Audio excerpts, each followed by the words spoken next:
Thalassery Melur RSS പ്രവർത്തകരെ കൊലപ്പെടുത്തിയ കേസിൽ പ്രതികളുടെ അപ്പീൽ സുപ്രീം കോടതി തള്ളി. ജീവപര്യന്തം ശിക്ഷ ശരിവെച്ച ഹൈക്കോടതി വിധിക്കെതിരെയായിരുന്നു പ്രതികളുടെ അപ്പീൽ. ദിനേശൻ, അശോകൻ, ശിവദാസൻ, പ്രദീപൻ, റിനീഫ് എന്നിവരാണ് പ്രതികൾ. 2002-ലാണ് സുജീഷ്, സുനിൽ എന്നിവരെ പ്രതികൾ കൊലപ്പെടുത്തിയത്.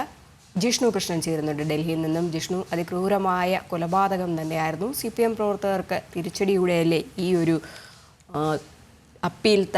സുപ്രീം കോടതി അപ്പീൽ തള്ളിക്കൊണ്ടുള്ള ഈ ഒരു നടപടി?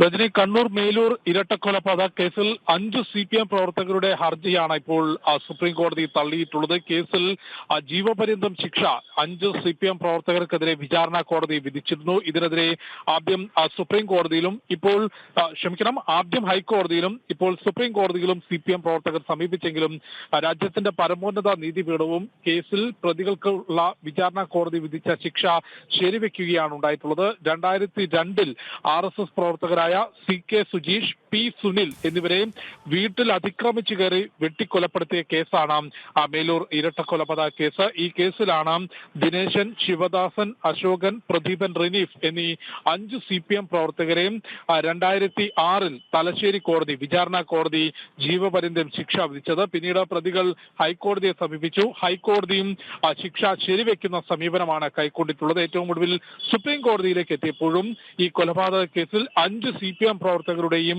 ജീവപര്യന്തം ശിക്ഷ കോടതി ശരിവെക്കുകയാണ് ഉണ്ടായിട്ടുള്ളത്. ജസ്റ്റിസ് ബേല M ത്രിവേദി അധ്യക്ഷനായ ബെഞ്ചാണ് ഇന്ന് കേസ് പരിഗണിച്ചത്. ഹൈക്കോടതി നിരീക്ഷണങ്ങൾ ശരിവെച്ചുകൊണ്ട് CPM പ്രവർത്തകരുടെ ശിക്ഷ ശരിവെക്കുകയാണ് സുപ്രീം കോടതിയും ചെയ്തിട്ടുള്ളത്. 2002-ൽ CPM വിട്ടുകൊണ്ട് RSSൽ ചേർന്ന അതിന്റെ പകയിലാണ് ഈ 2 പേരെയും, ഈ സുനിലിനെയും ഒപ്പം CK സുജീഷിനെയും CPM പ്രവർത്തകർ വീട്ടിൽ അതിക്രമിച്ചു കയറി വെട്ടിക്കൊലപ്പെടുത്തിയത്. രജനി, ശരി. തലശ്ശേരി മേലൂർ RSS പ്രവർത്തകരെ കൊലപ്പെടുത്തിയ കേസിൽ CPM നേതാക്കളായ പ്രതികളുടെ അപ്പീൽ സുപ്രീം കോടതി തള്ളിയിരിക്കുകയാണ്. ജിഷ്ണു കൃഷ്ണനാണ് വിവരങ്ങൾ പങ്കുവച്ചത്.